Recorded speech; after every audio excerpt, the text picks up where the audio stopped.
Kalau memang FPI adil, kalau memang Habib Rizik adil, kenapa itu Menteri Zulkifli Hasan yang pernah menghina sholat kok tidak dilaporkan? Kenapa hanya Panji yang mau dilaporkan? Luar biasa. Jawab jangan. Jawab jangan. Jadi saudara, ada pengarang novel yang kerjaannya menghayal.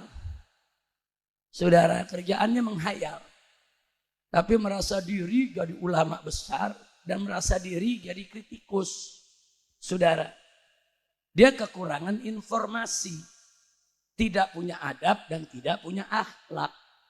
Langsung menuding, saudara, langsung menuding kalau orang tuh tidak adil, saudara. Dan lucunya, dia membela penistaan agama dengan penistaan agama yang lain. Dia bilang, kalau Panji dilaporin, kenapa Zulhas nggak dilaporin? Ini kan menghina, ini juga menghina.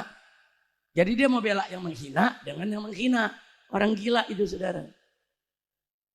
Nah, sekarang saya mau tanya, jawab jangan. Jawab jangan.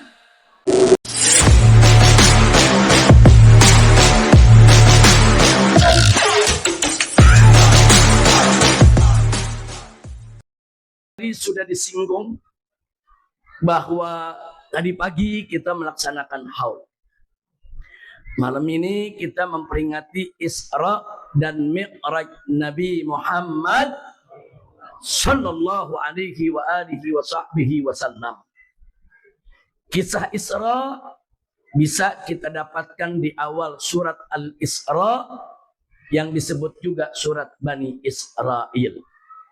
Sedangkan kisah Mi'raj Nabi ada di dalam surat An-Najm.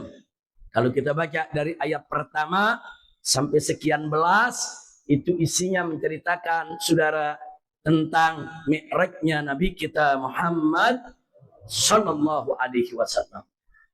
Nah, yang ingin saya ingatkan di sini, saudara, bahwa kisah Isra Mi'raj ini, saudara, wajib kita imani.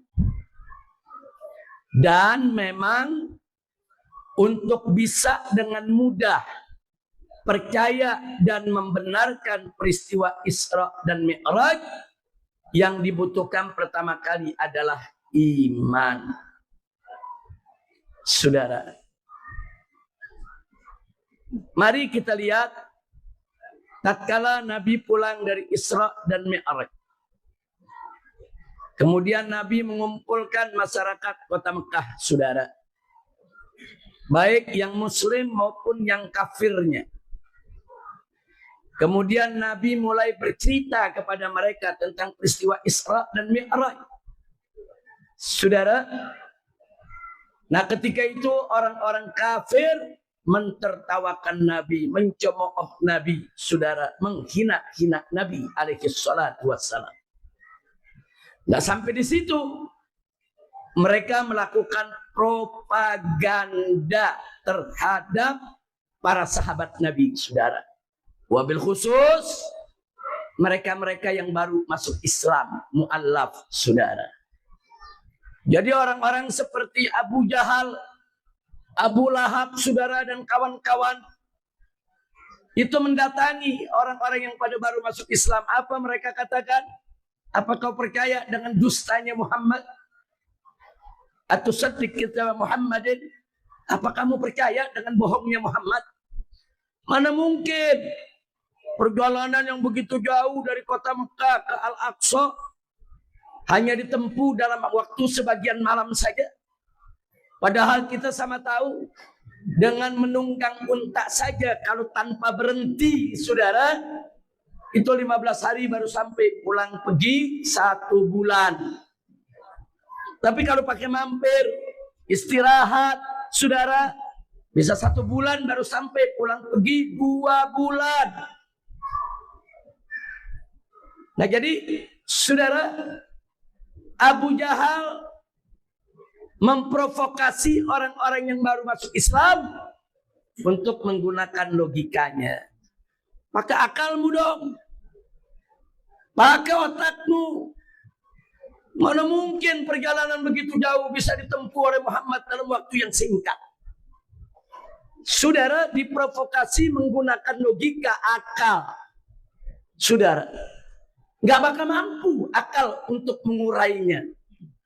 Kenapa? Akal manusia kecil, sempit, ilmunya sedikit. Wa ma utitu minal ilmi illa qalila, kata Allah. Tidaklah engkau sekalian hai umat manusia diberikan oleh Allah ilmu kecuali sedikit. Otak yang sempit, ilmu yang sedikit, mustahil mampu mengarungi samudra ilmu pengetahuan Allah yang maha luas tanpa batas. Nah, akhirnya apa yang terjadi? Sejumlah orang-orang yang baru masuk Islam mu'allaf dipropaganda provokasi semacam itu. Mereka murtad, saudara. Keluar dari Islam. Sebagaimana diceritakan dalam Al-Quran dan disampaikan juga dalam hadis oleh Sayyidatuna Aisyah radhiyallahu ta'ala anha. Nah, kenapa bisa murtad? Itu tadi, untuk bisa menerima peristiwa Isra dan Mi'raj. Saudara, apalagi di zaman itu. Nggak bisa cuman pakai ngandelin akal dan ilmu. Loh, kenapa akalnya, saudara, logikanya nggak mampu mengurai, ilmunya belum sampai. Kan ilmu belum sampai. Kalau sekarang ilmunya udah sampai. Kita naik pesawat dari Jakarta ke Surabaya 1 jam sampai. Ilmunya sudah sampai. Sekarang ada pesawat terbang. Tapi 1500 tahun yang lalu ilmunya belum sampai. Bagaimana mau menguraikan, saudara? Nah, maka itu, saudara, mari kita lanjutkan. Akhirnya sampailah Abu Jahal menemui Sayyiduna Abu Bakar Siddiq radhiyallahu anhu. Apa kata Abu Jahal? Ya Abu Bakar, hei Abu Bakar, atusaddiq kadzba Muhammadin? Apa kau masih percaya dengan dustanya Muhammad, dengan bohongnya Muhammad? Hei Abu Bakar, engkau ini orang pintar, engkau orang pandai, engkau tokoh terkemuka di tengah-tengah kami masyarakat Quraisy. Apa kau mau dibohongi dengan cerita yang gak masuk akal ini? Luar biasa, saudara. Apa jawab Abu Bakar, saudara, ditanya begitu? Abu Bakar Siddiq gak nunggu besok. Abu Bakar Siddiq gak nunggu mikir dulu jawabnya. Enggak, saudara. Badahiyatan. Begitu ditanya, langsung dijawab oleh Sayyidina Abu Bakar, saudara. Apa jawabnya? Sayyidina Abu Bakar mengatakan radhiyallahu ta'ala anhu. Beliau mengatakan, lau qala Muhammadun ab'ada min zalik wallahi la sadaq. Masya Allah. Apa kata Sayyidina Abu Bakar? Lau qala Muhammadun, andai kata Nabi Muhammad sallallahu alaihi wasallam bercerita ab'ada min zalik, tentang peristiwa yang lebih hebat daripada Isra Mi'raj, yang lebih dahsyat daripada Isra Mi'raj, saudara, niscaya kata Sayyidina Abu Bakar, wallahi, demi Allah, la sadaqtu, demi Allah, pasti aku percaya dan pasti aku benarkan. Masya Allah, sallu alaihi. Itulah iman Sayyiduna Abu Bakar Siddiq radhiyallahu anhu, saudara. Makanya Sayyidina Abu Bakar dijuluki As-Siddiq. Kenapa dijuluki As-Siddiq, saudara? Karena imannya tanpa pamrih, saudara. Imannya ajaib. Karena Sayyidina Abu Bakar Siddiq membenarkan Nabi tatkala banyak orang mendustakan Nabi. Abu Bakar Siddiq percaya kepada cerita Nabi, saudara, tanpa harus banyak berpikir dengan logika atau ilmu. Enggak. Logika enggak mampu mengurai, ilmu belum sampai. Maka itu saya mau tanya sekarang, Abu Bakar Siddiq tadi jawabnya, saudara, dengan logika atau dengan iman? Jawab yang kompak, dengan logika atau iman? Dengan ilmu atau iman? Iman, saudara. Iman. Iman itu ajaib. Mampu menjawab yang ilmu belum sampai. Iman mampu menjawab yang logika belum mampu untuk menguraikannya, saudara. Jadi bagi Abu Bakar Siddiq, jangankan Isra Mi'raj, lebih hebat dari Isra Mi'raj. Aku percaya. Jangankan Isra Mi'raj, lebih hebat dari Isra Mi'raj. Demi Allah, pasti aku percaya. Subhanallah, ini iman yang luar biasa. Alhamdulillah. Nah, makanya saudara, kita ini mesti tanamkan iman. Logika perlu, ilmu wajib. Tapi logika dan ilmu nggak ada artinya kalau nggak berdiri atas dasar iman. Banyak profesor doktor, saudara, ilmunya tinggi, saudara, ilmunya tinggi. Nah, tapi apa yang terjadi, saudara? Perilakunya ngawur, pemikirannya ngawur, menyimpang dari Islam. Padahal logikanya hebat, ilmunya tinggi. Kenapa bisa kebingungan? Karena logika dan ilmunya tidak berdiri atas dasar iman. Nah, itu saya mau tanya semua di sini, iman penting tidak? Perlu tidak? Siap beriman kepada Allah? Siap kuatkan iman? Siap tingkatkan iman? Akbar. Sallu ala Nabi. Jadi, saudara, segala sesuatu dalam urusan agama ini, saudara, kedepankan iman. Iman, saudara, jangan terlalu sombong dengan logika, terlalu sombong dengan ilmu. Ya, ilmu memang wajib kita tempuh, logika memang wajib kita asah. Tapi semua itu harus berdiri atas dasar iman. Saudara, dengan iman itu pula lah, niscaya kita akan selalu bisa mengagungkan siar-siar Allah. Tanpa iman, hati-hati. Berapa banyak orang yang melanggar siar-siar Allah. Allah berfirman dalam Al-Quranul Karim, faqala ta'ala, ya ayyuhalladzina amanu la tuhillu sya'airallah. Hei orang-orang yang beriman, jangan sekali-kali kamu melanggar syiar-syiar Allah. Maksudnya syiar-syiar Allah, syiar-syiar agama Allah, saudara. Apa artinya syiar? Ada syiar negara, ada syiar agama. Syiar negara seperti apa, saudara? Garuda Pancasila itu syiar negara. Bhinneka Tunggal Ika itu syiar negara. Undang-Undang Dasar 1945 itu syiar negara. Nah, kalau syiar Allah adalah apa saja, saudara, yang terkait dengan aturan-aturan Allah Subhanahu wa ta'ala. Apa saja yang dimuliakan oleh Allah, itu syiar Allah. Apa saja yang diagungkan oleh Allah, itu syiar Allah. Apa saja yang kita dilarang untuk saudara dilarang daripada melecehkannya, itu adalah syiar Allah. Saudara, seperti apa? Rukun Islam itu syiar Allah. Rukun iman itu syiar Allah. Saudara. Nah, jadi jangan coba-coba syiar-syiar Allah dipermainkan. Allah yang larang. La tuhillu sya'airallah. Masjidil Haram di Mekah, syiar Allah. Al-Masjidil Aqsa di Palestina, syiar Allah. Saudara. Nah, begitu juga Masjid Nabawi, syiar Allah. Bahkan semua masjid yang ada di atas muka bumi, bagian daripada syair Allah. Nggak boleh kita lecehkan, kita nistakan, kita nodai. Haram, saudara. Bahkan wajib untuk kita memuliakannya. Allah berfirman dalam ayat yang lain. Apa kata Allah Subhanahu wa ta'ala? Wa man yu'azzim sya'airallah fa innaha min taqwal qulub. Fa innaha min taqwal qulub, saudara. Wa man yu'azzim, barang siapa yang mengagungkan, memuliakan, menghormati sya'airallah, syiar-syiar Allah, fa innaha, maka yang demikian itu adalah taqwal qulub, bagian daripada ketakwaan hati.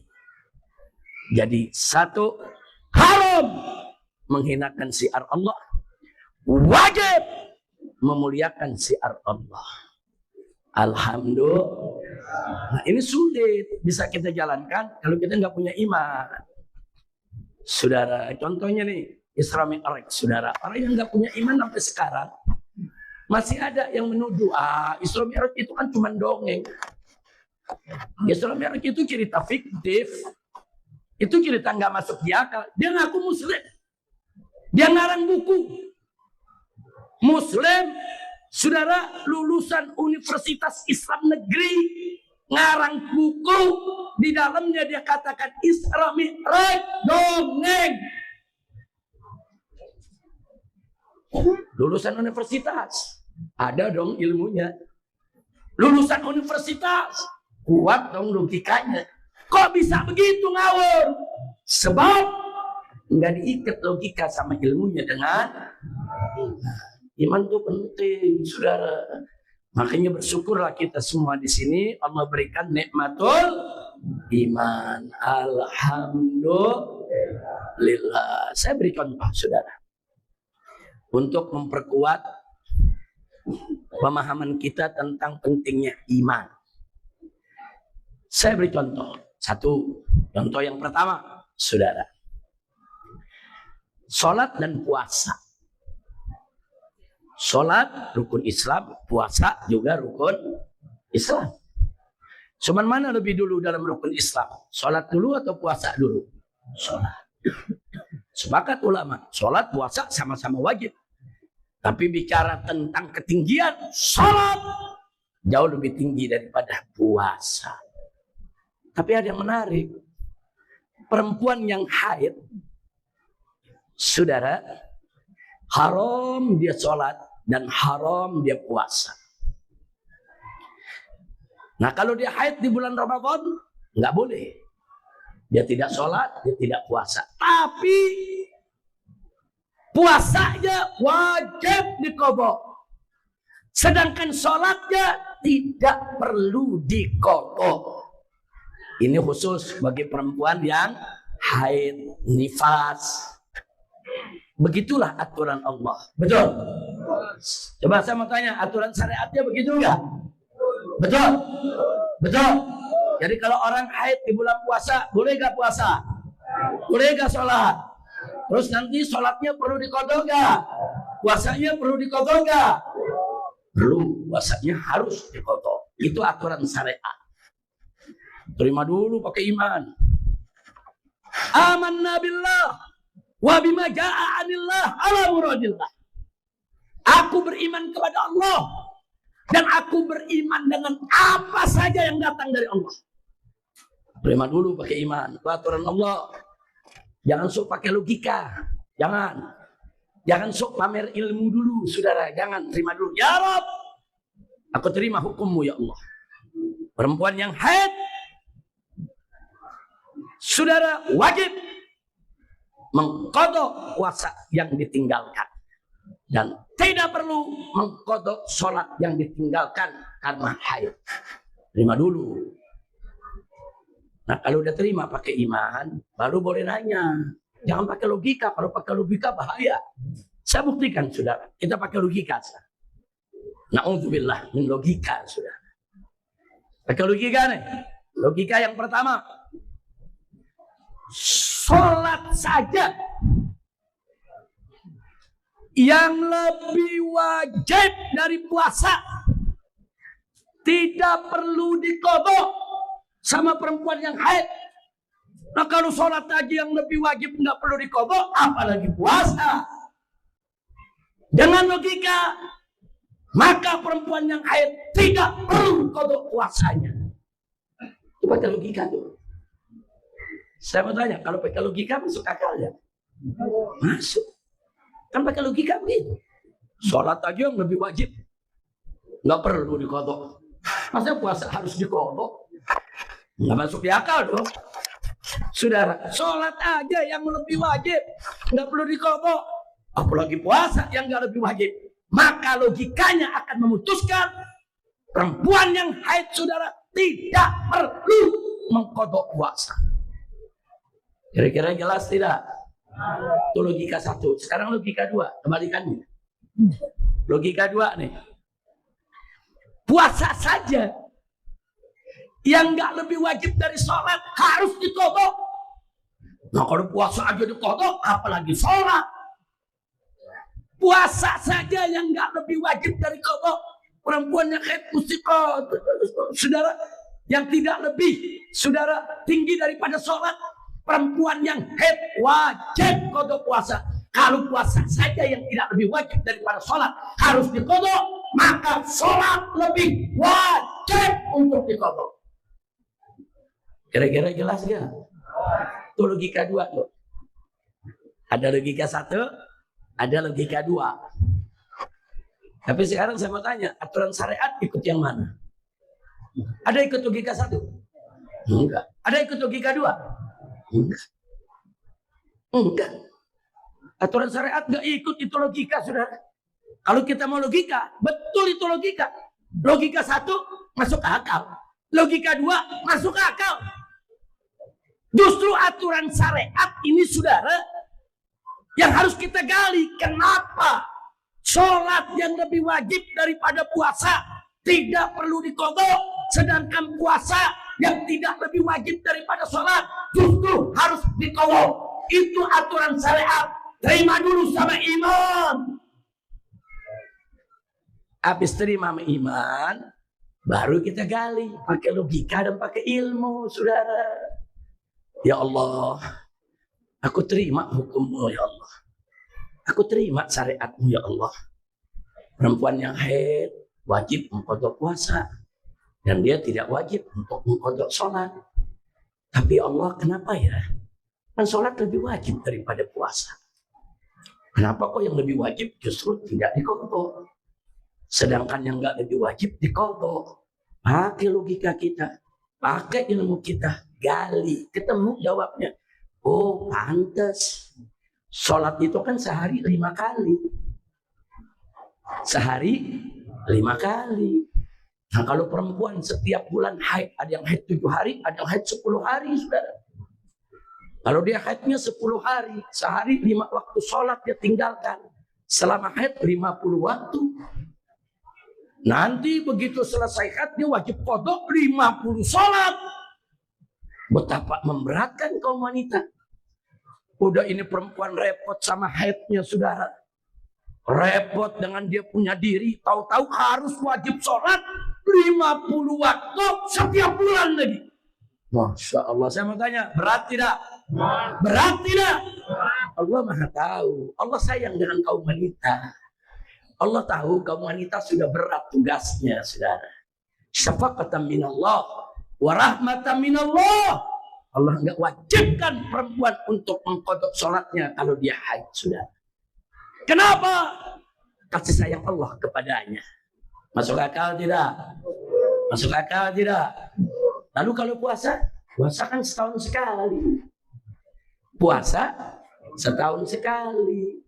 Katakan di bulan Ramadan dia haid 7 hari atau 10 hari. Dia nggak puasa. Nanti kodoknya kan bisa dicicil. Bulan Syawal sehari. Bulan Dzulqa'dah sehari. Bulan Dzulhijjah sehari. Selama setahun. 10 hari. Ringan tidak? Ringan tidak? Makanya tetap diwajibkan kodok. Masya Allah. Berarti saya mau tanya, kalau begitu syariat Allah masuk di akal tidak? Masuk di akal tidak? Terima dulu pakai iman. Jangan pakai logika dulu, ilmu jangan. Pakai iman, baru kita gali dengan ilmu dan logika kita, saudara. Kira-kira jelas ya? Paham tidak? Kalau gitu saya tanya sekali lagi, saudara, iman ini penting tidak? Perlu tidak? Wajib tidak? Takbir. Saya kasih contoh lagi yang kedua. Biasanya kalau belajar pakai contoh lebih mudah mengerti. Betul? Mau contoh lagi? Mau contoh lagi? Dalam mazhab Imam Syafi'i, maaf, air mani itu suci, tidak najis. Air kencing najis. Betul? Betul? Nah Allah punya aturan. Keluar air mani wajib mandi. Keluar air kencing nggak wajib mandi. Dia hanya hadas kecil, cukup wudu, angkat hadasnya, saudara. Betul? Betul? Itu syariat dari siapa? Jawab semua, syariat dari siapa? Aturan siapa? Percaya kepada Allah? Beriman kepada Allah? Takbir. Terima dulu, jangan pakai logika dulu. Kalau pakai logika berat, nanti bisa kita tolak syariat, saudara. Mari kita lihat nih, pakai logika nih, saudara. Air mani saja yang suci keluar wajib mandi. Kalau yang suci saja keluar wajib mandi, bagaimana yang najis keluar? Bagaimana yang najis? Dengan logika, kalau yang suci saja keluar wajib mandi, maka keluar air kencing yang najis lebih wajib mandi. Pakai logika. Paham? Pakai logika begitu, saudara. Secara logika, ya memang begitu. Yang suci aja keluar wajib mandi, apalagi yang najis. Karenanya logika akan memutuskan tiap kencing wajib mandi. Jadi mujair. Tiap habis kencing mandi gak jadi mujair. Masya Allah, kacau tidak? Balik enggak, kita kan sehari 5 waktu sholat, saudara. Oh, kita mau sholat zuhur, tadi udah kencing, mandi dulu. Begitu mau ketemu asar, ya tadi udah kencing juga, mandi lagi. Begitu ketemu maghrib, tahu saudara, tadi habis asar kencing, ya mandi lagi. Nggak jadi mujair loh. Masya Allah, kacau tidak? Jadi kalau pakai logika begitu tuh, yang suci saja mani keluar wajib mandi, apalagi yang najis lebih wajib loh mandi. Itu logika pertama. Logika kedua dibalik. Keluar air kencing saja yang najis nggak wajib mandi. Kenapa keluar yang suci wajib mandi?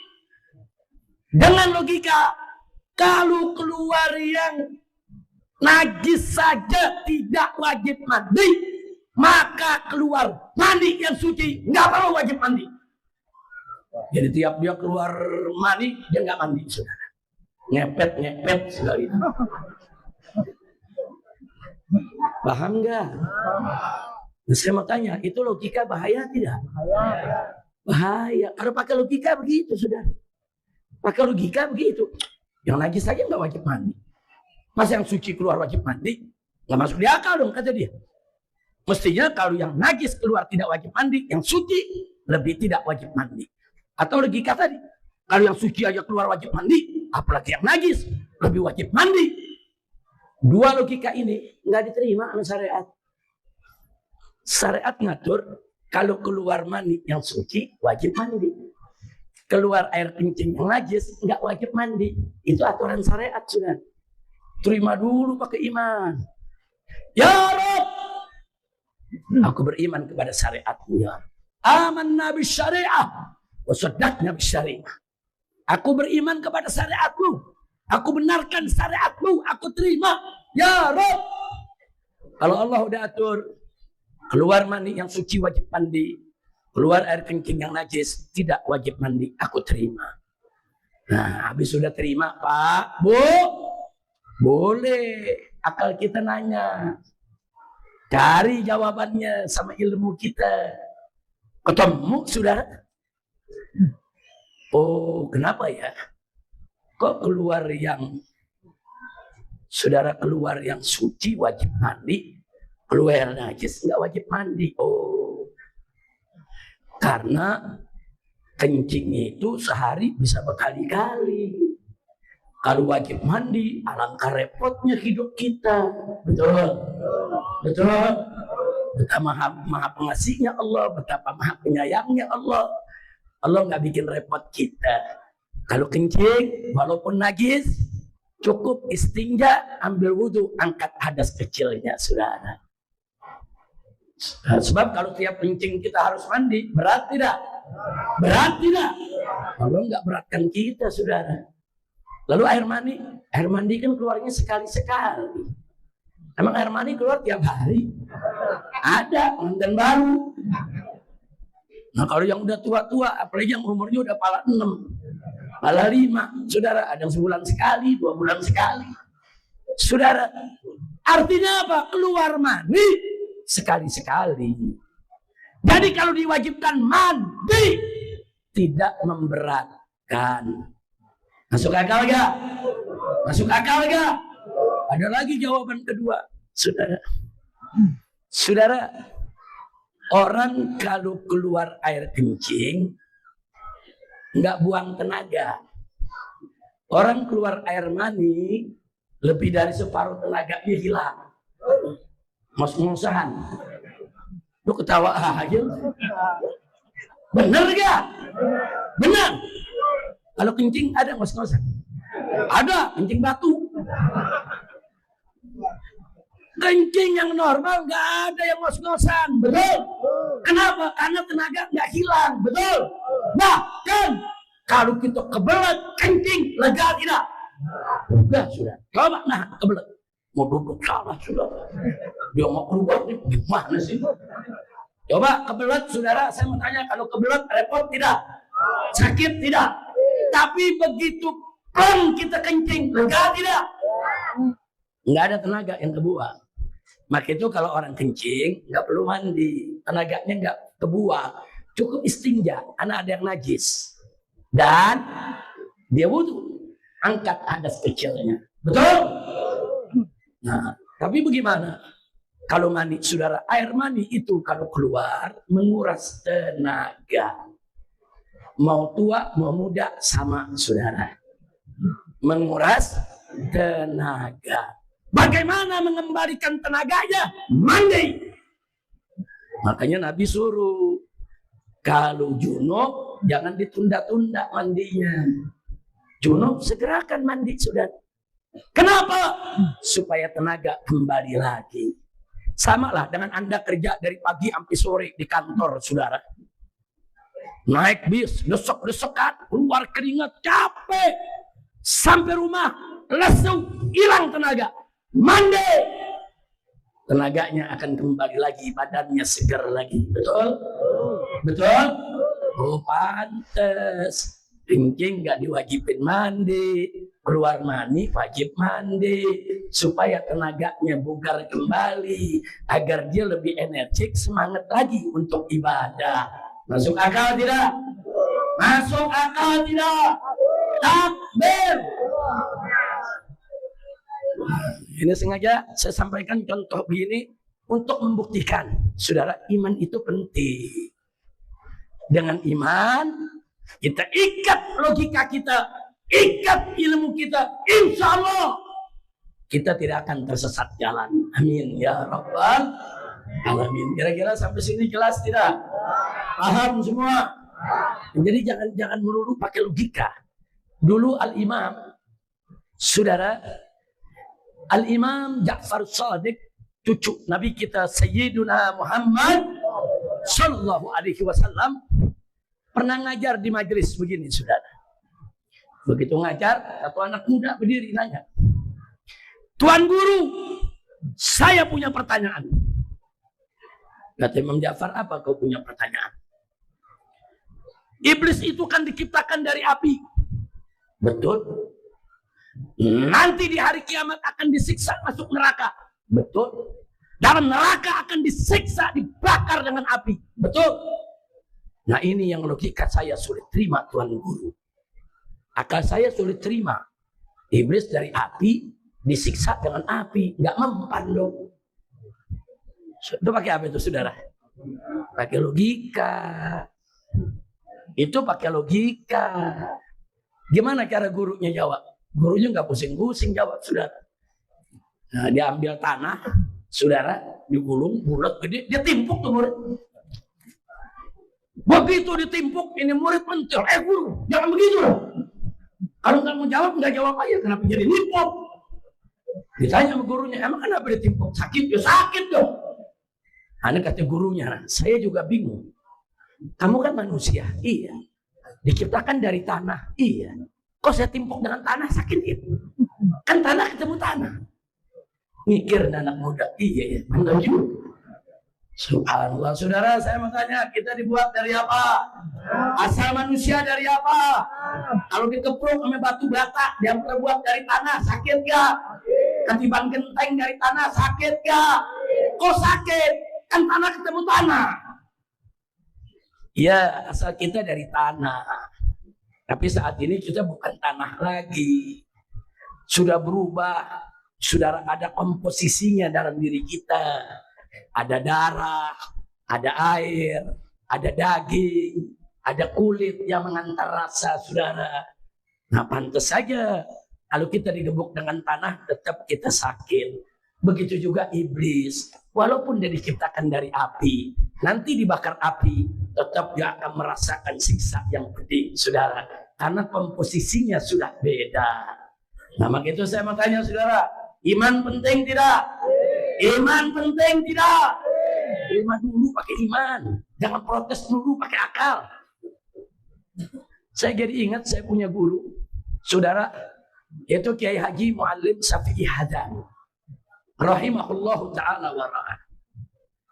Beliau pernah sedang ngajar, ditanya sama murid, saudara, sama jamaah, Muallim, ana mau nanya nih Muallim, apa pertanyaannya? Orang kalau punya wudu buang angin kan batal, Muallim. Iya betul, batal. Nah terus nanti kalau wudu lagi kan dia mesti basuh mukanya lagi tuh sebagai rukun wudu. Iya betul. Nah ini aneh bingung nih Muallim. Kan yang buang angin yang di bawah. Kok yang dibasuh yang di atas? Saya mau tanya, itu pertanyaan kurang ajar ya? Kurang ajar ya? Tapi itu pertanyaan pakai apa? Logika. Masuk di akal dan nanya begitu. Kok yang keluar di bawah, yang dicuci yang di atas? Muallim langsung jawab, badahiyatan. Spontan dijawab. Apa kata Muallim? Ente yang nanya, ente mau tahu jawabnya, ente mau nanya dulu ente. Ente kalau buang angin, yang malu pantat atau muka? Dia jawab, yang malu muka. Makanya muka lo yang disiram. Bagus gak jawabnya? Bagus gak jawabnya? Kalau guru udah bisa jawab begitu, nggak main-main tuh ilmunya sudah. Alhamdulillah. Udah cukup ya, udah jelas kan? Udah jelas belum? Udah paham semua? Terang semua? Alhamdulillah. Nah, kembali kita saudara ke pembicaraan kita tadi. Kenapa? Saya tekankan terus soal iman. Saudara, apa saja yang merupakan syiar Allah harus kita imani dan harus kita muliakan. Termasuk Al-Quran. Al-Quran itu syiar Allah, syiar agama. Saudara, sholat yang kita kerjakan tiap hari 5 waktu, itu syiar agama. Nah, enggak boleh syiar ini kita hina-hina, kita olok-olok, kita jadiin bahan bercanda. Enggak boleh. Saudara, berdosa besar, saudara. Kalau kita perhatikan, saudara, di dalam Al-Quranul Karim, saudara, firman Allah Subhanahu wa ta'ala dalam surat At-Taubah ayat 65 dan 66.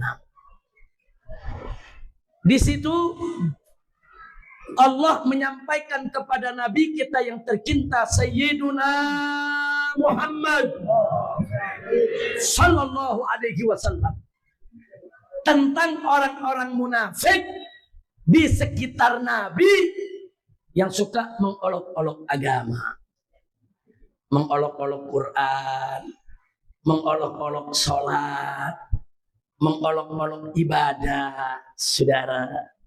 Apa kata Allah kepada Nabi? Wala in sa'altahum, andai kata kamu bertanya kepada mereka ya Muhammad tentang olok-olok mereka, saudara, la yaqulunna, niscaya pasti mereka akan menjawab, innama kunna naqutu wa nal'ab. Sesungguhnya kami cuma bercanda saja.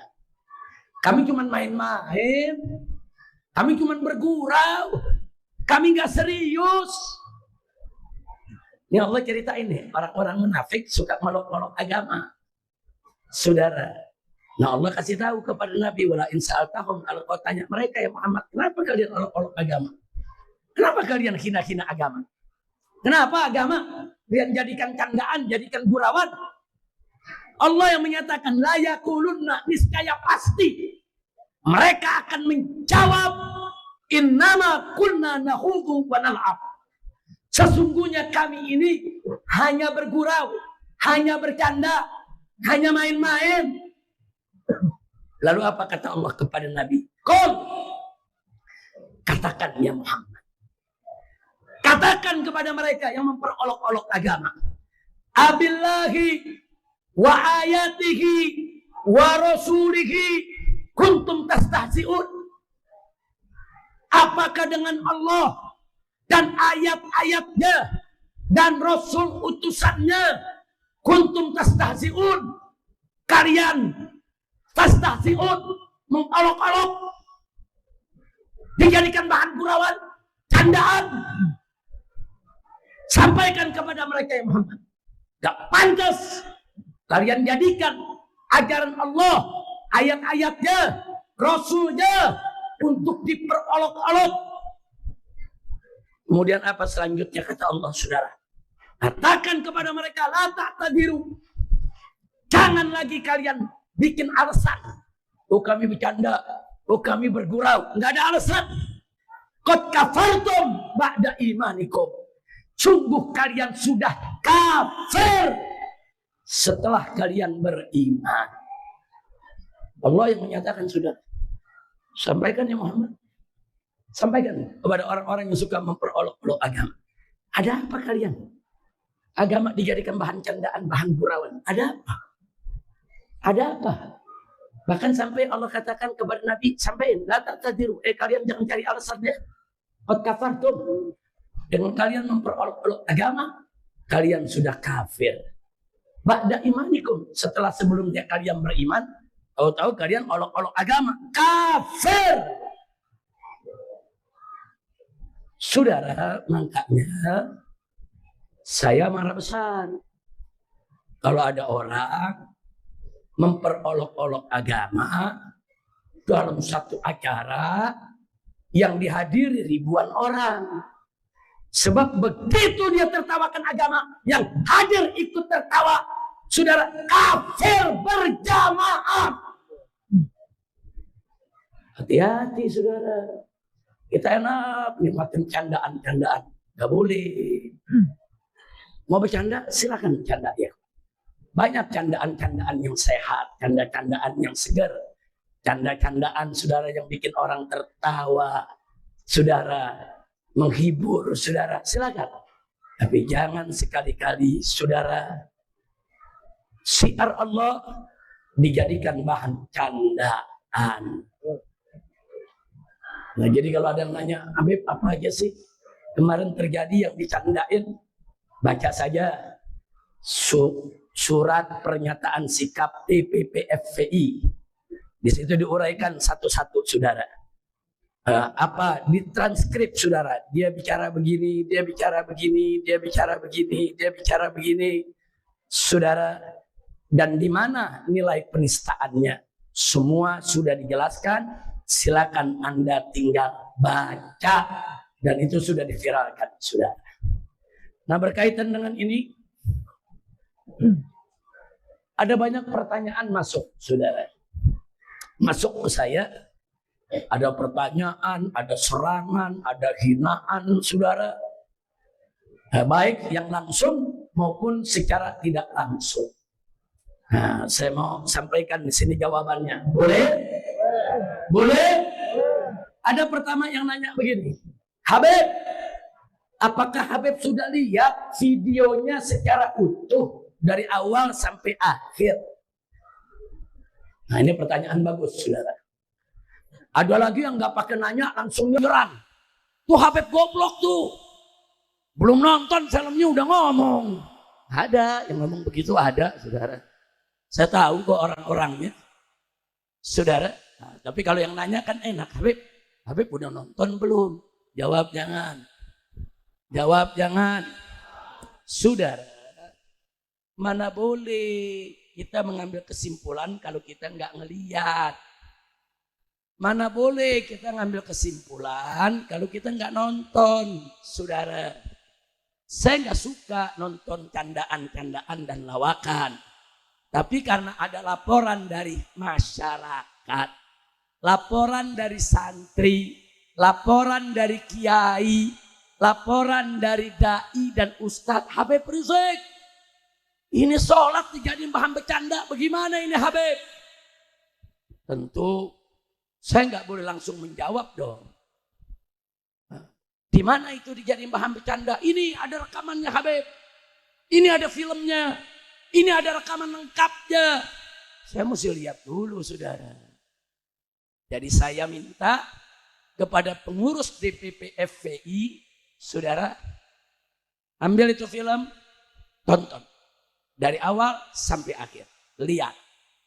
Nah jadi kalau pertanyaannya, apakah Habib sudah lihat video saudara tersebut secara utuh? Jawabnya sudah.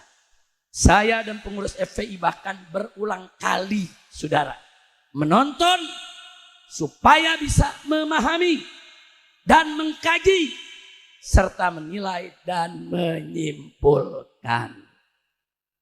Kira-kira jelas tidak? Nah, jadi itu video rekamannya si Panji itu, saudara, sudah nonton. Saya lihat. Saudara, bukan nggak lihat. Kalau nggak lihat berani kita bicara, saudara. Baik, ada lagi yang bertanya yang kedua. Habib, kenapa fokus pada soal sholat saja dalam lawakan Panji? Kan yang lain kritiknya bagus. Kenapa kok Habib cuma fokus soal sholat saja? Jawabnya sebab problemnya justru memang pada persoalan olok-olok syariat sholat. Problemnya bukan pada kritik kepada pemerintah, bukan. Kritik pedas untuk pemerintah, silakan. Saya tidak ada problem, tidak ada masalah, saudara. Nah karena kritiknya terhadap pemerintah dalam bentuk candaan, tidak ada problem, tidak ada masalah, ya saya tidak fokus di situ. Yang saya fokus kepada bagian yang syariat sholat dihina. Kira-kira jelas tidak? Jelas tidak? Ada lagi yang ngomong, saudara. Habib, sebaiknya Habib sudah tidak usah ikut campur soal kritik Panji terhadap pemerintah. Nah, jadi ada yang ngomong tuh di medsos, saudara. Habib gak usah ikut campur. Ini kan urusan Panji lagi kritik pemerintah. Jawab jangan. Jawab jangan. Saya tidak pernah ikut campur urusan Panji dan pemerintah, saudara. Yang saya tidak mau ikut campur, saudara. Karena itu bukan urusan saya. Saya hanya fokus serius melawan penistaan agama. Soal ngeritik pemerintah silakan. Saya sering ngeritik pemerintah kok. Betul. Saya mau tanya, saya sering nggak ngeritik pemerintah? Sering nggak ngeritik pemerintah? Nggak ada masalah kritik, saudara. Dia ngeritik lewat lelawakan, silakan. Saya ngeritik lewat dakwah, silakan. Ini bukan soal kritik. Ini soal penistaan syariat sholat. Kira-kira jelas tidak? Baik, ada lagi yang keempat. Lanjut. Yang keempat ada mengatakan begini. Kenapa Habib tidak sibukkan diri lawan koruptor saja? Kan masih banyak tuh koruptor. Kenapa mesti Panji yang diprotes? Saudara, urusan koruptor, saudara, saya dan kawan-kawan di FPI, saudara, sejak tahun 2000 berulang kali demo di lapangan, demo anti korupsi. Bahkan saya gubah syair, qasidah, judulnya qasidah anti korupsi, saudara. Nggak sampai di situ, saudara. Bahkan tahun 2016 kita tidak pernah berhenti melakukan aksi dan melaporkan 3 dugaan korupsi Ahok senilai 1,9 triliun rupiah, saudara. Siapa bilang kita nggak bicara korupsi? Saudara, soal Panji bukan urusan saya bicara korupsi atau tidak.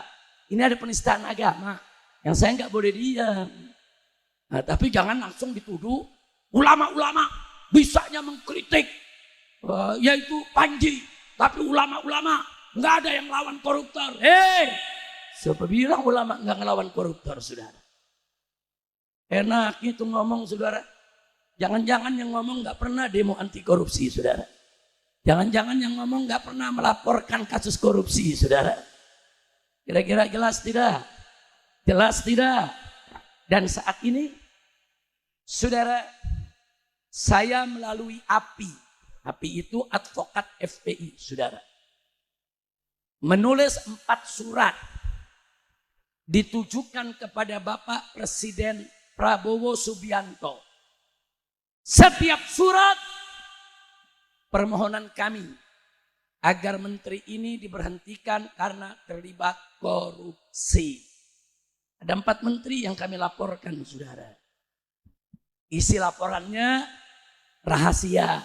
Belum boleh saya buka ke publik, saudara. Nah, jadi jangan seenaknya menghina ulama. Ulama nggak ada yang peduli soal korupsi. Ulama nggak ada yang peduli soal yaitu zalimnya pejabat. Kurang ajar. Ulama-ulama kita dari Sabang sampai Merauke sudah banyak, saudara, yang peduli, yang mengkritik, yang mendorong umat untuk perang lawan korupsi. Betul? Takbir. Saya lanjutkan lagi, saudara. Ada lagi yang bilang, Habib, pendukung Panji di medsos banyak. Apa Habib nggak takut nanti diserang, dinista, dicaci maki? Apa Habib nggak takut diganggu? Saudara, kita jangan pernah takut menyampaikan yang hak. Siapapun yang menista agama, saudara. Presiden nista agama, lawan. Jenderal nista agama, lawan. Menteri nista agama, lawan. Walaupun mereka punya kuasa.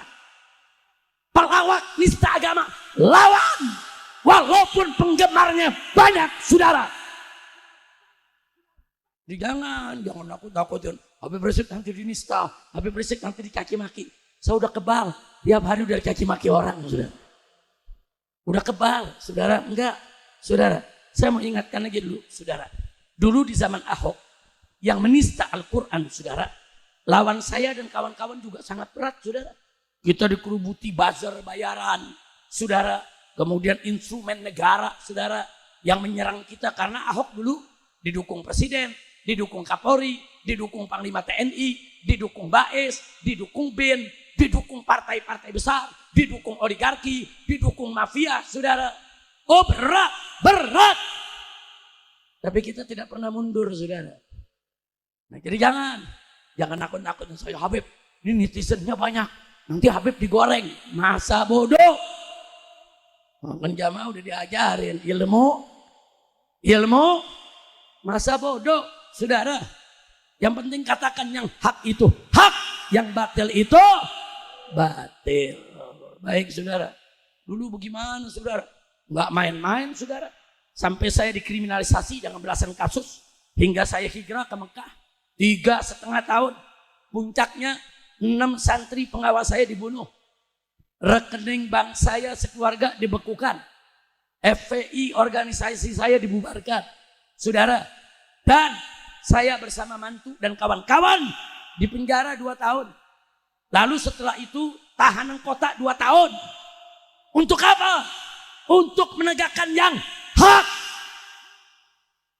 Jadi jangan coba-coba ngancam-ngancam saya begitu, saudara. Saudara, jangan. Ini baru penggemar pelawak. Mau ngancam. Iya. Jangan, saudara, jangan. Saya hormati Panji sebagai pelawak. Saya hormati kritik-kritiknya terhadap pemerintah yang begitu pedas. Bagus. Bahkan saya dukung. Yang saya protes dan kritik adalah penistaan syariat sholat, titik. Kira-kira jelas tidak? Jelas tidak? Baik, berikutnya saudara. Ada nasihat. Saudara, Habib dan FPI sebaiknya tidak usahlah memperkarakan persoalan Panji. Panji ini sekarang lagi jadi idola. Apa Habib nggak takut nanti Habib dan FPI dibenci masyarakat? Inna lillahi wa inna ilaihi raji'un. Justru kalau ada yang nanya begini, saya mau balik bertanya.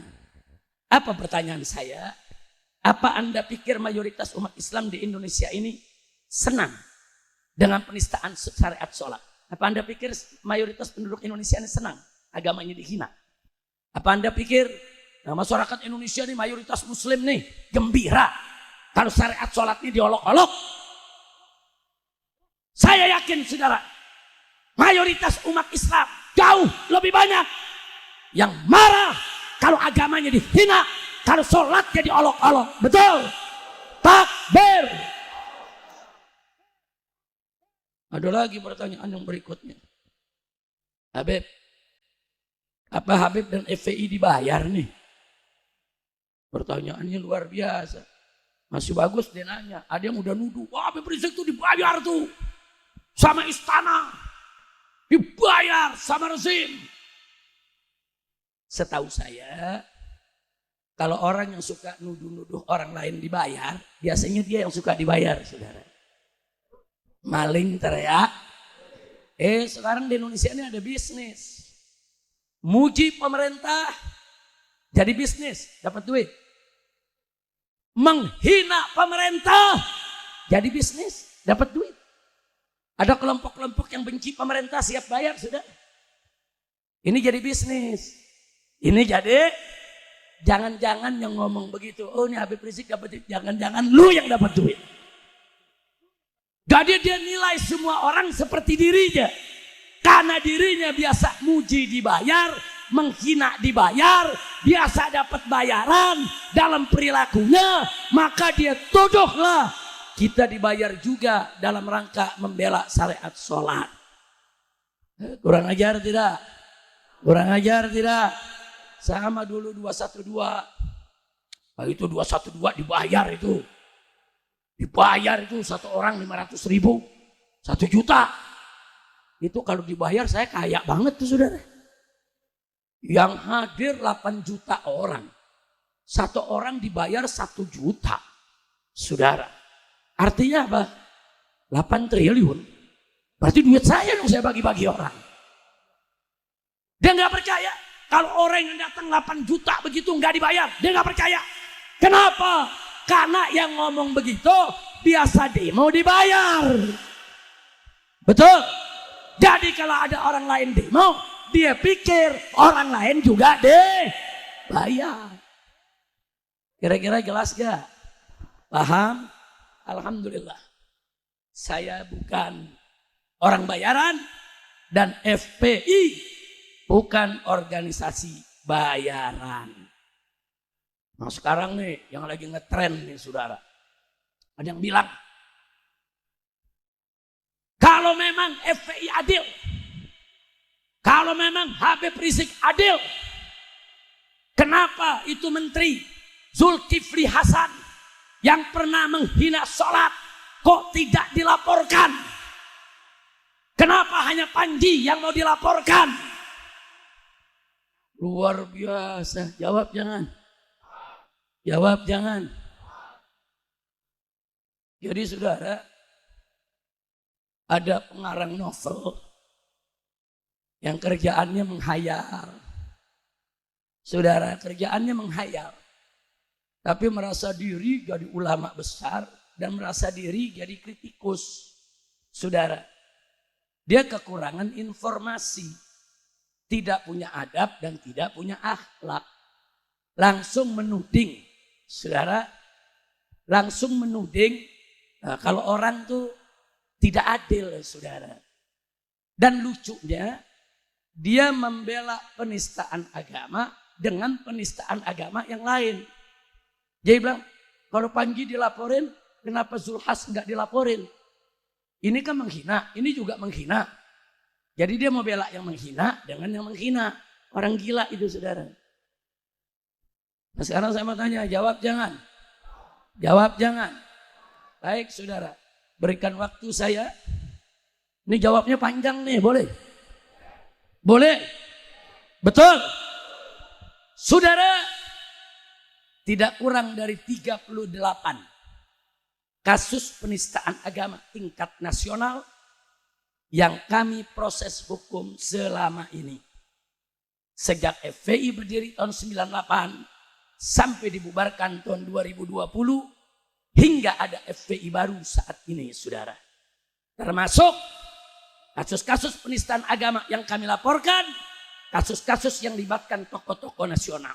Seperti Gus Dur, Megawati, Dudung, Yakut, Zulhas, dan lain sebagainya, saudara.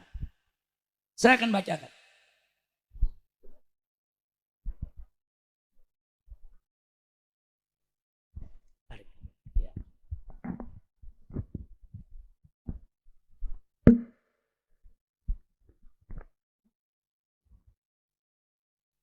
Baik, saudara, saya membuktikan sekarang tidak ada satupun yang menista agama di Indonesia sepanjang kami tahu dia menista yang tidak kami laporkan, saudara. Siapa bilang Zulkifli Hasan tidak kami laporkan? Siapa bilang cuma Panji saja yang kami laporkan, saudara? Nah, sekarang saya tunjukkan. Mau tahu? Mari saya tunjukkan, saudara. Di tahun 2004 ada seorang mahasiswa IAIN Bandung bernama Farid Yusuf, saudara. Pada saat acara ospek mahasiswa baru Fakultas Akidah dan Filsafat IAIN Bandung, saudara, dia berteriak depan mahasiswa baru. Apa dia katakan? Mari kita zikir anjinghu akbar. Menghina tidak? Di Institut Agama Islam diketahui rektor dan dosen depan mahasiswa senior. Saudara, kita laporkan. Siapa bilang tidak kita laporkan? Rektor-rektornya kita laporkan, saudara. Universitasnya kita laporkan, saudara. Kita laporkan ke polisi, hanya mandek di polisi. Polisi yang nggak mau proses. Polisi yang ngulur-ngulur. Akhirnya kasusnya menguap, saudara. Tapi ini kami laporkan, saudara, dari 2004. Itu yang pertama. Yang kedua, Nurholis Majid dan kawan-kawan di tahun 2004 mengarang buku kontroversial dengan judul Fikih Lintas Agama, yang secara terbuka, saudara, ini diterbitkan oleh Yayasan Para Madinah, yang isinya ada penodaan agama dan penghinaan terhadap ulama. Kami laporkan. Lagi-lagi prosesnya mandek di polisi, saudara. Jadi jangan salahkan kami. Tanya polisinya. Kenapa prosesnya mandek, saudara? Kami lapor. Yang ketiga, Sumanto Kurtubi tahun 2005 menerbitkan buku dengan judul Lobang Hitam Agama. Secara terbuka mencaci maki Al-Quran, mencaci maki para sahabat Nabi, bahkan menghina ulama salaf termasuk Imam Syafi'i radhiyallahu taala anhu. Kita protes, kita laporkan, saudara. Lalu lagi-lagi mandek di polisi, saudara. Lanjut. Yang keempat, Yusman Roy, mantan petinju, saudara. Tahun 2005 melakukan penistaan ajaran sholat dengan mengajak pengikutnya melaksanakan ibadah sholat dengan membaca terjemah. Jadi dalam sholat, surat Fatihah baca terjemahnya, takbir dengan terjemahnya, tasbih, ruku, sujud dengan terjemahnya, tahiyat dengan terjemahnya, saudara. Yang ini, saudara, kita laporkan dan diproses oleh polisi sampai ke sidang, di penjara 2 tahun, saudara. Jadi ada yang mandek, ada juga yang diproses, saudara. 5. Seorang penyanyi terkenal, bahkan bagi dunianya merupakan legend, saudara. Siapa? Ahmad Dhani dari grup band Dewa, saudara. Tahun 2005 bermain musik, di atas lantai ada logo kaligrafi lafaz Allah. Kita laporkan, kita kejar. Bahkan saat itu, maaf, ada oknum-oknum MUI yang bela dia. Gus Dur juga bela dia. Bahkan ada profesor ahli tafsir ikut bela dia. Saya enggak peduli. Kita kejar, kita laporkan. Tapi akhirnya saudara, Ahmad Dhani secara jantan, sadar, dan terbuka mengaku salah, saudara, mengaku khilaf, dan minta maaf. Sehingga laporan kami cabut, saudara. Karena kalau orang udah tobat, udah minta maaf, selesai, saudara. Jangan dilanjutin lagi. Dan Ahmad Dhani gentleman, betul-betul gentleman, betul-betul lelaki, saudara. Salah, yang ngaku salah. Bagus tidak? Bagus tidak? Makanya hubungan Ahmad Dhani dengan saya sampai hari ini tetap baik seperti keluarga. Padahal dulu kita kejar-kejar, saudara. Dulu kita laporkan. Tapi karena dia berjiwa besar, mengaku, minta maaf, selesai. Sudah, kita nggak perpanjang lagi, saudara. Bagus tidak? Lanjut. Nomor 6, Lia Eden. Tahun 2005, menista agama dengan mengaku sebagai malaikat Jibril. Dilaporkan dan diproses hukum. Kemudian dipenjara 2 tahun. Itu tahun 2005. Tahun 2008-nya, setelah Lia Eden keluar, dia ulangi lagi kesalahannya, saudara. Lapor lagi, tuntut lagi. 2,5 tahun dia di penjara, saudara. Jadi jangan bilang, Habib Rizik kok fokusnya cuma soal Panji aja ya. Tunggu dulu. Kami dari awal 2000, kami incer pokoknya orang-orang yang coba-coba hina agama, kita uber. Kita uber, saudara. Nah, cuman soal ada yang berhasil di penjara, ada yang nggak berhasil, itu kan soal proses. Kami bukan polisi, kami bukan hakim, kami bukan yang punya negara. Tugas kami laporkan, kawal, sampai jeblos ke penjara, saudara. Alhamdulillah. Udah tuh lanjut. Ada 38 nih. Ini baru nomor 6. Ada 38. Saudara, yang kami laporkan Pak Bu, 100 laporan lebih. Ini 38 yang tingkatnya nasional, saudara. Ada yang tingkatnya lokal. Saudara, di Jambi, di Bengkulu, di Palembang. Pokoknya ada hina-hina agama, tangkep. Laporin, jeblosin ke penjara. Nah ini yang saya mau bacain, yang kelas nasional. Lanjut. Dan nasinya dingin. Enggak apa-apa ya. Lu kayaknya udah mulai biru. Laper gak nih? Lanjut gak nih? Singkat aja, singkat supaya enggak rame, singkat aja saya bacakan. Setuju? Nomor 7. Gus Dur. Tahun 2006 dalam suatu wawancara radio menyatakan Al-Quran adalah kitab paling porno di dunia. Kitab suci paling porno di dunia. Kita laporkan, saudara. Bahkan ada utusan dari Jawa Timur yaitu Gus Lutfi Basori Alwi, membawa berkas isinya tanda tangan 150 kiai lebih, pimpinan-pimpinan pondok pesantren NU yang besar-besar, saudara. Dikirim untuk disampaikan kepada Gus Dur. Saya yang nganter, saudara. Gus Lutfi datang, Habib Rizik, saya ada amanat dari para kiai Jawa Timur untuk disampaikan ke Gus Dur. Habib Rizik bisa gak antar saya ke sana? Saya anterin. Saya antar ke gedung PBNU, Gus Dur ada kantornya di lantai dasar, saudara. Kita ketemu, saya sampaikan, Gus, ini Gus Lutfi Basori Alwi membawa surat dari 150 kiai lebih yang meminta Gus Dur untuk taubat.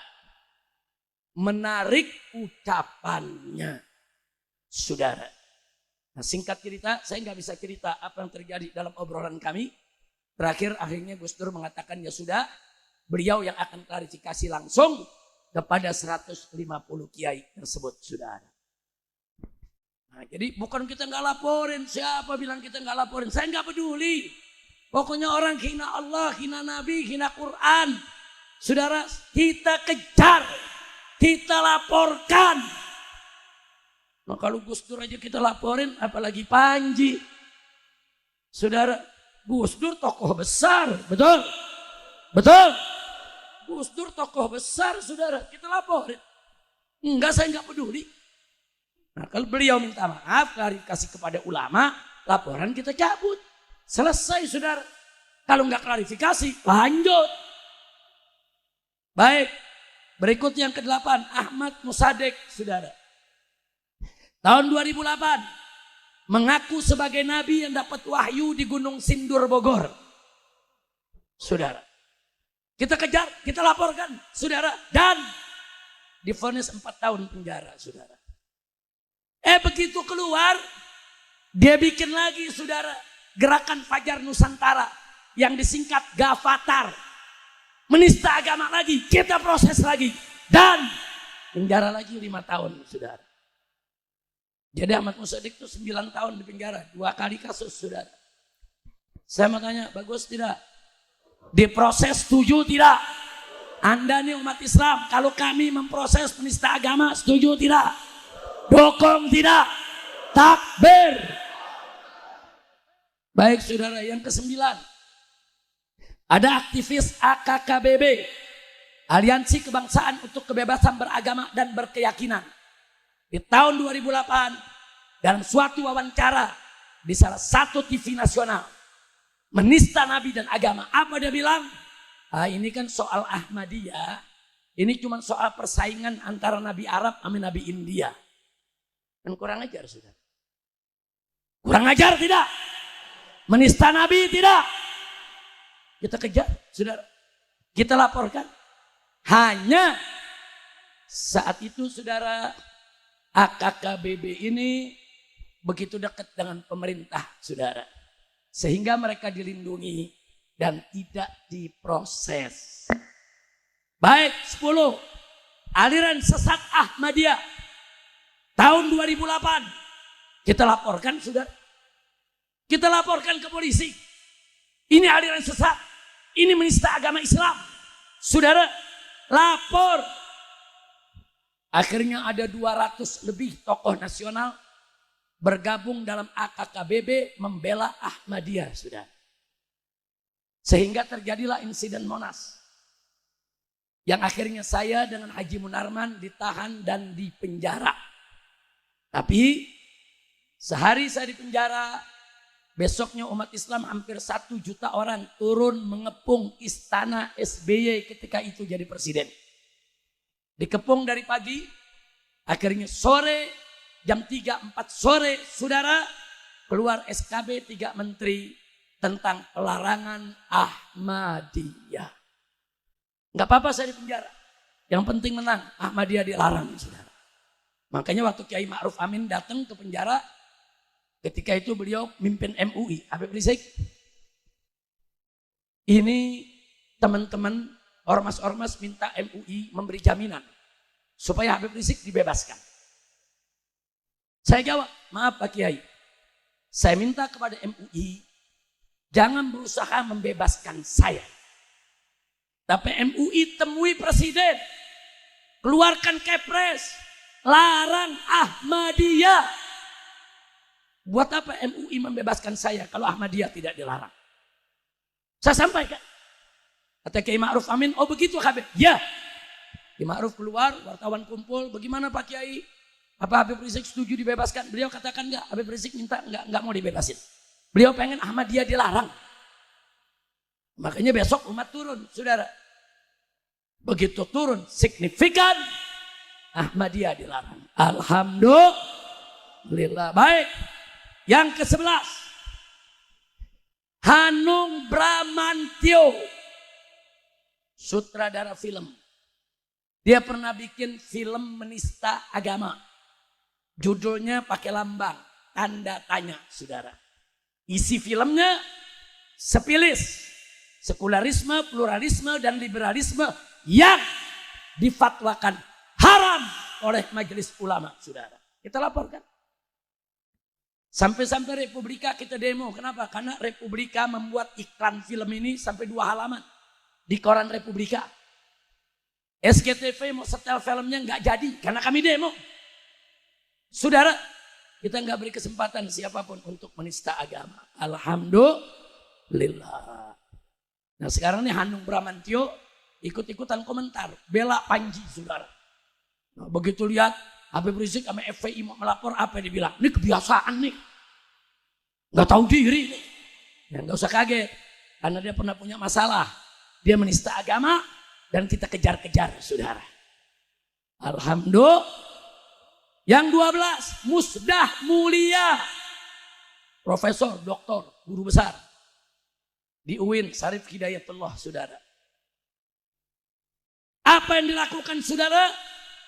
Dalam wawancaranya dan tulisannya, dia menghalalkan perkawinan sejenis. Kita laporkan. Bahkan, saudara saking gemparnya ketika itu, ada 2 LSM di Malaysia. Pertama, saudara, Martabat Jalinan Muhibbah Malaysia. Kedua, Ikatan Rakyat Insan Muslim Malaysia. 2 LSM Malaysia ikut melaporkan Musdah Mulia di kepolisian Malaysia, saudara. Dilapori. Dia bilang perempuan ini menista agama Islam. Kalau dia masuk Malaysia, minta kepolisian Malaysia untuk tangkap dia, saudara. Nah, tapi di Indonesia dibiarkan. Kita lapor juga mandek laporannya, saudara. Baik. Yang ke-13, Ahmad Fauzi. Tahun 2016. Ngarang 3 buku, saudara. 3-3-nya menista Islam. Kita tuntut, lapor, tangkap, bawa ke pengadilan. Begitu sidang berjalan, hakim memutuskan Ahmad Fauzi sakit jiwa, saudara. Akhirnya hakim memerintahkan jaksa bawa ke rumah sakit jiwa. Dibawa ke rumah sakit jiwa. Jadi yang dilaporkan FPI ini macam-macam, saudara. Ada yang pejabat, ada yang dosen, ada yang sakit jiwa. Nah, dari awalnya kita nggak tahu dia sakit jiwa. Orang ngarang 3 buku. Masa orang gila ngarang 3 buku? Menghina Nabi, saudara. Sampai salah satu bukunya judulnya Nabi Kriminal.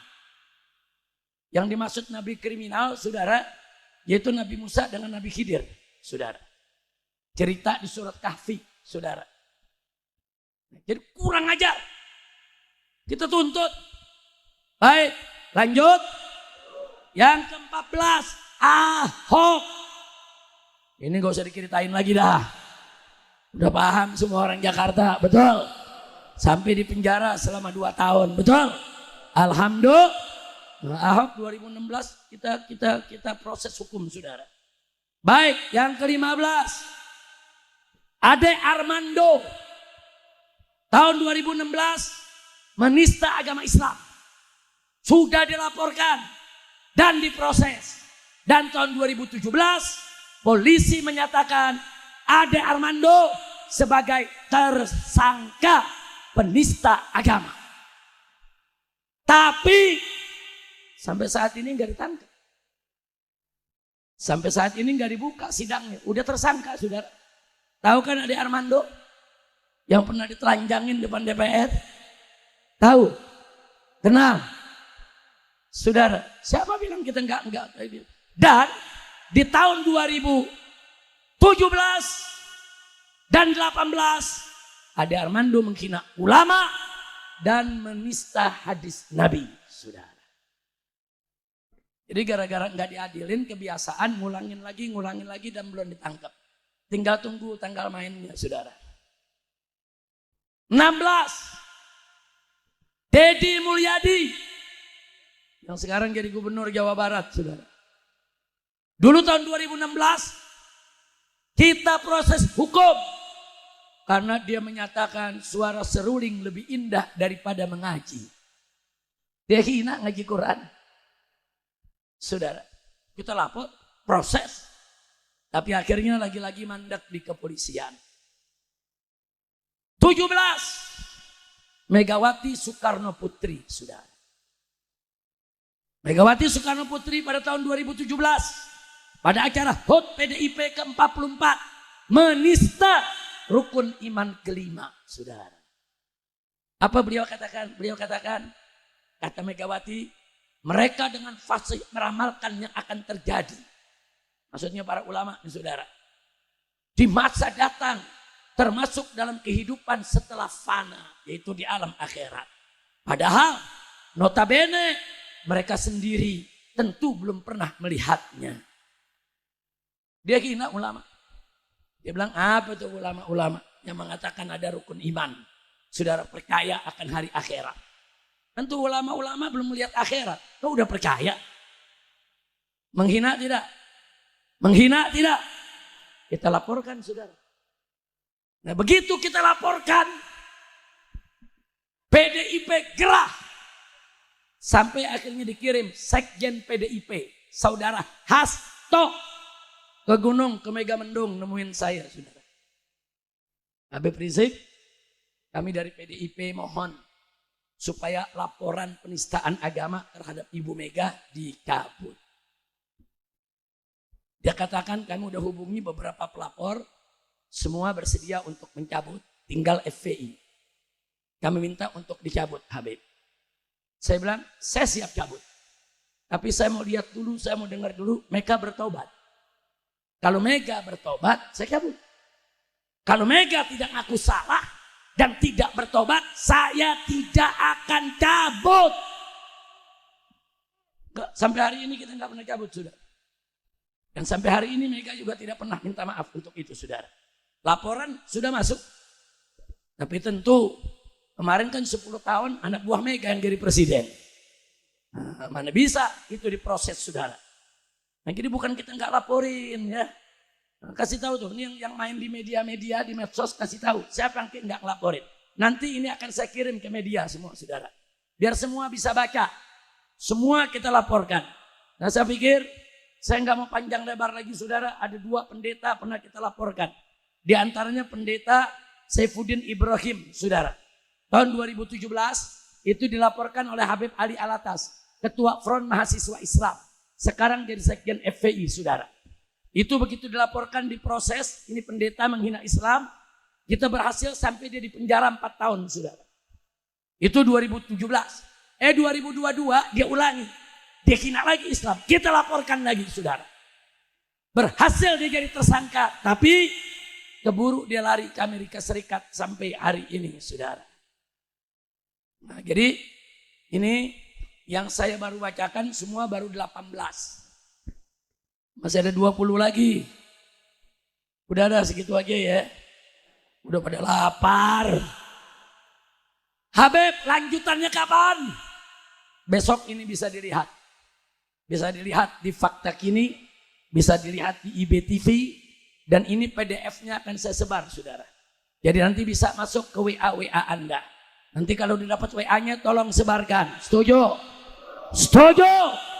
Nah, jadi jangan seenaknya ngomong, saudara. Nah begitu juga yang tadi ditanyakan.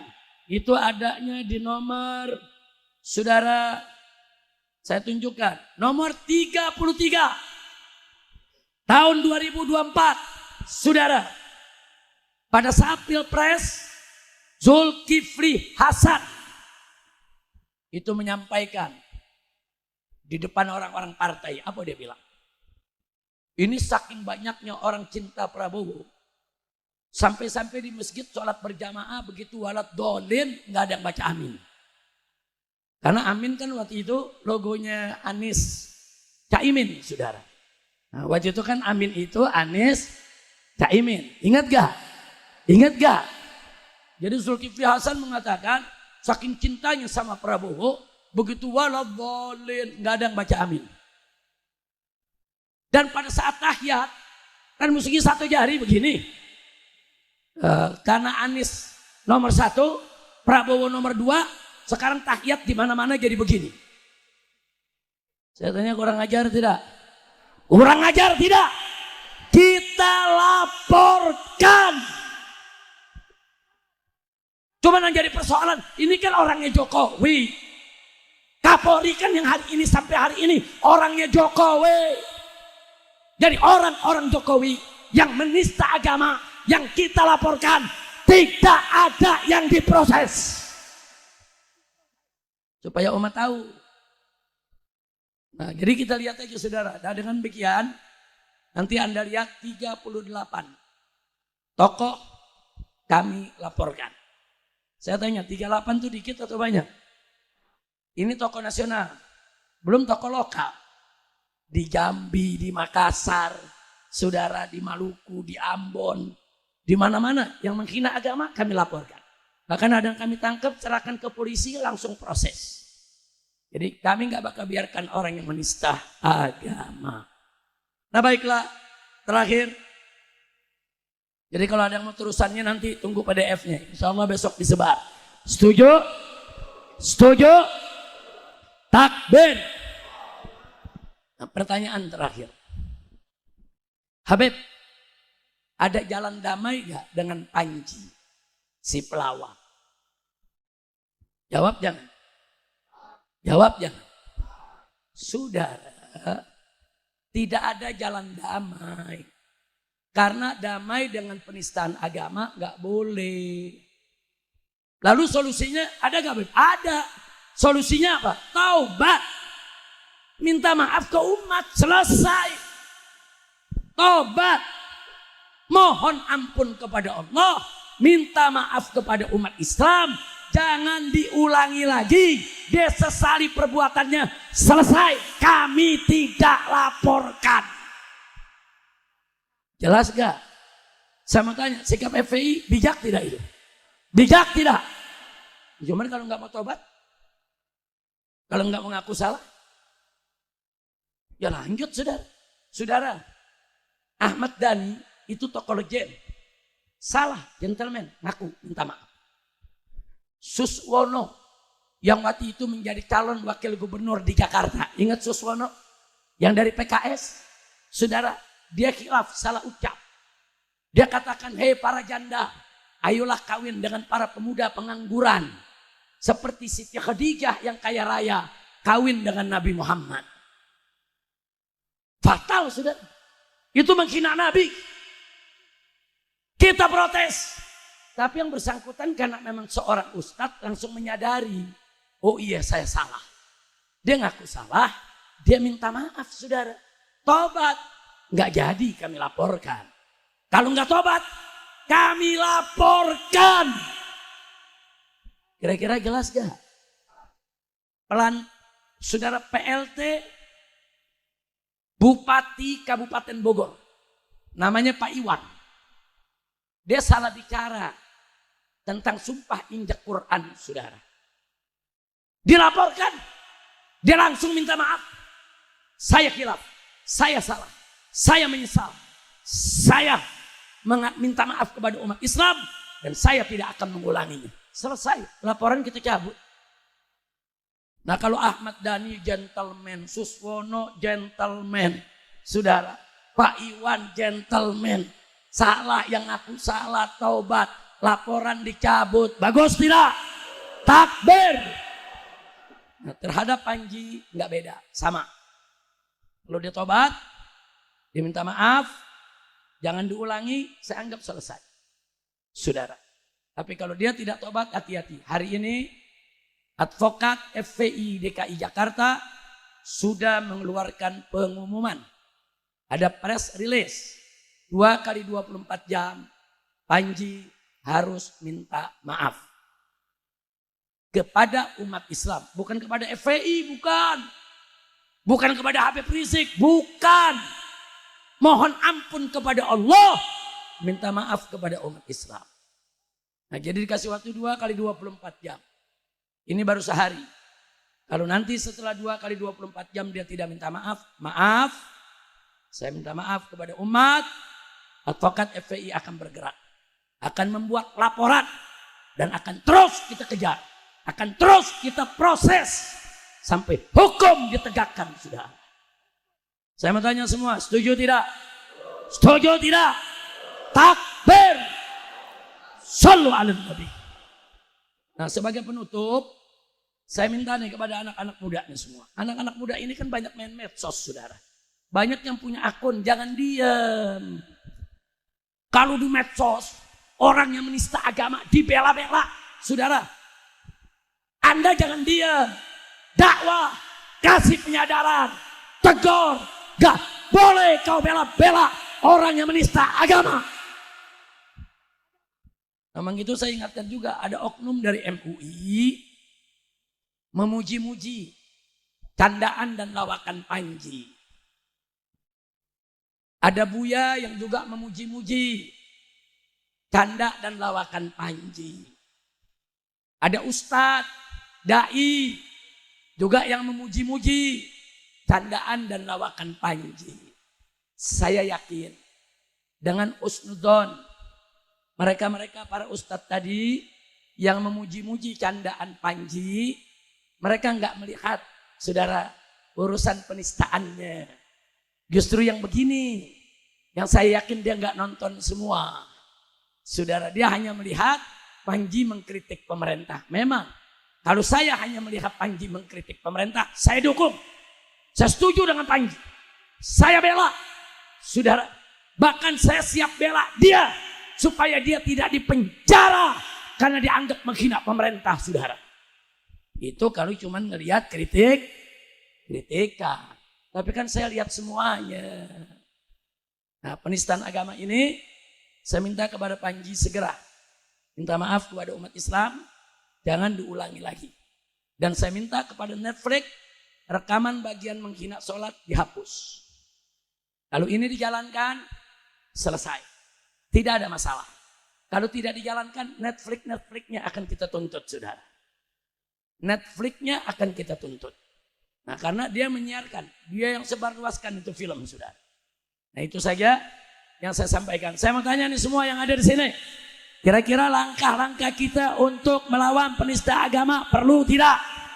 Harus tidak? Wajib tidak? Dukung tidak? Takbir. Shallu ala Nabi.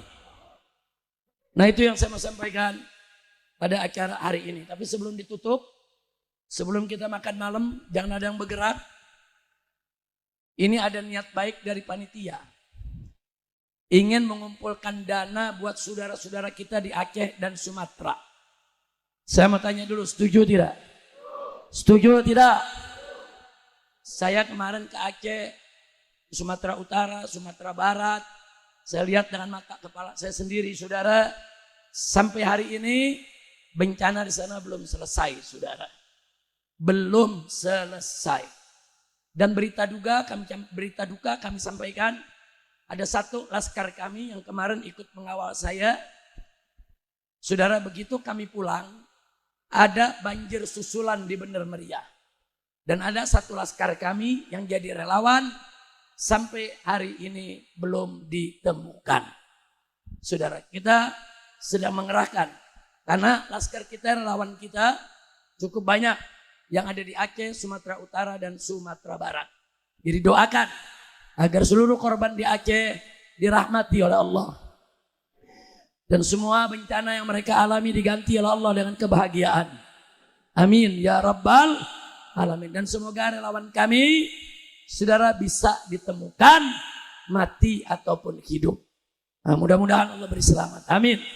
ya Rabbal Alamin. Nah, sekarang kita baca selawat rame-rame sambil kumpulin dana buat Aceh. Setuju tidak? Setuju tidak? Nanti kita baca selawat Badar dengan nada semangat, dilanjutkan dengan tawassalna bismillah ilahi salimil ummah, langsung Allahumma barik lana fi Rajab wa Sya'ban.